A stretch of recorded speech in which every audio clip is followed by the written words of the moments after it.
Show right here on eTV. Now, today is a Think Tank Tuesday, and we're kicking off a very important series with Dr. Frank.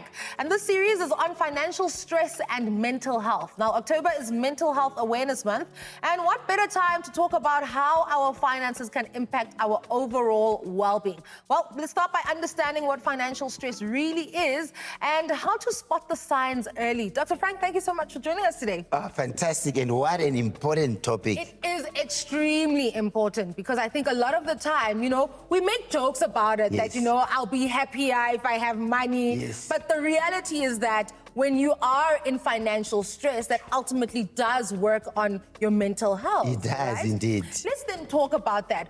How do you then recognize when financial pressures are then becoming stressful to you as a person? I think there are a couple of things, and I really like where you're starting to say we need to spot it to be able to do something about it. So there's a number of things, and I'm going to use common examples that many South Africans are going through right now. Yeah. So imagine someone who is behind payments, whether it's a financial service provider or if a clothing retailer. What typically happens is that you start by getting calls either from the bank itself or from the clothing retailer. And often people ignore them. What then happens next? That account is handed over, and that's where stress really kicks in.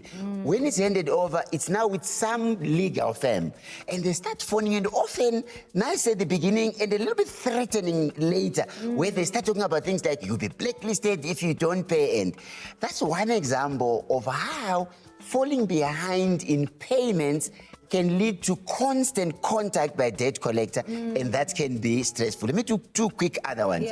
Another very common one, just the idea that I'm behind payments on my car, for example, and therefore I'm concerned it might be repossessed. Another one, I am behind on my home loan, it might be repossessed. Or another one, school fees.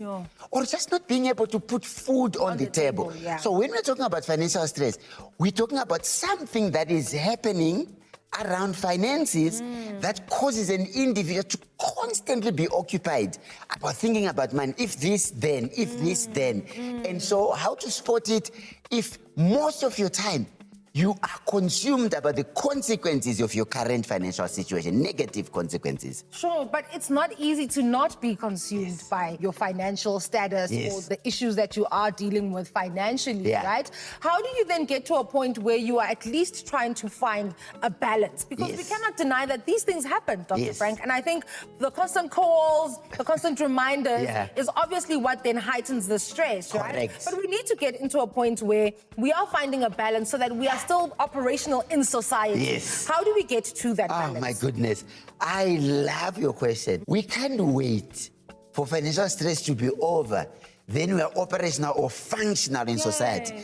That is why we're putting the torch on our series to say, we know everyone is going through financial stress.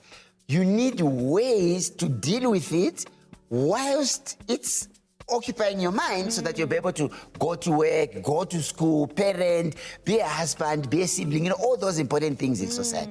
So once we have identified, I call that part awareness, where you say, I'm aware I've got lots of financial stress. And in fact, I often encourage people to say, don't just be aware. Say out of 10, how would I rate how I'm experiencing this financial stress? Then if you're saying it's 9, is high, even 7, then you are now aware. What do you do? There are a couple of things that you can do. Some of them, it's you just acknowledging, and I want to focus on those.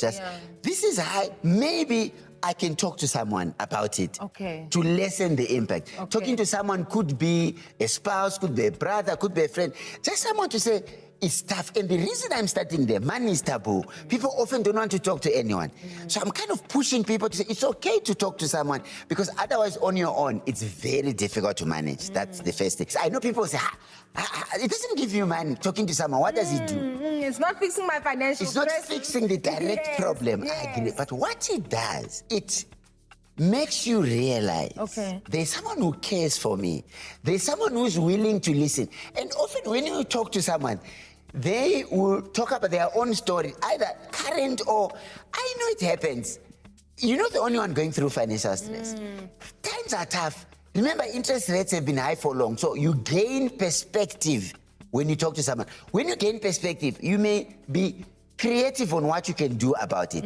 That can be, maybe I have a back room, let me rent it. That's true. Maybe I can do 1, 2, 3. Maybe I can find a side hustle. Sure. That's the important part of talking to someone and thinking about it. Then, of course, another very important part of it is approaching the financial institution, the company that you have debt with, and say, can you rearrange? Can you help me? Because at the moment, things are a little bit tough for me. They're often very willing to do that. And I think a lot of people fear that, right? Because a lot of the time you already have the assumption that they don't even want to hear my side of the story. Yes. They just want their money and nothing else, right? If you are finding yourself in a situation like that where you are fearful and you feel like, I can't dare approach banks or financial institutions to tell them what I am dealing with or ask them to help me make a plan. What then do I need to do? What sort of conversation do I need to have with myself? What do I need to do practically that is going to bring me to the awareness of the fact that banks will help you find a plan? Because ultimately, at the end of the day, they want their money and they will help you find a way to actually have you pay their money.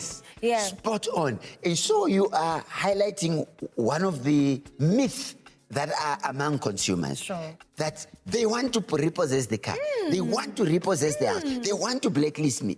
You've just answered the question. They don't want to do that because that makes them less likely to get their money.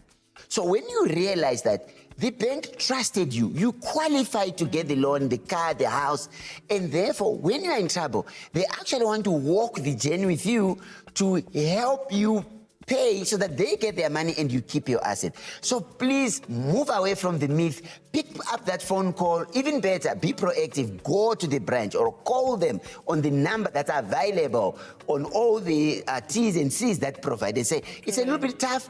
Please, can we restructure so that I'm able to pay you? And you will find out. They will be very willing to do that. Okay, so good to know. I think, sometimes we really just tend to take that for granted and we think that, no, I'm in trouble. There's no way out of this. But there is always a way. There is always a solution. Dr. Frank, thank you so much for your time once again. Great to be here. here. Enjoy the conversations that we have on the morning show with you. They always just enlighten us and make us feel a little better about our financial Even if things are tough. Yes, even when things are tough, Dr. Frank. Even when things are tough. That was quite an insightful conversation with Dr. Frank Gagchair on the morning show. Remember, recognizing the early signs of financial stress can actually help prevent it from affecting your overall well-being. Stay with us. We'll be back with more right after this.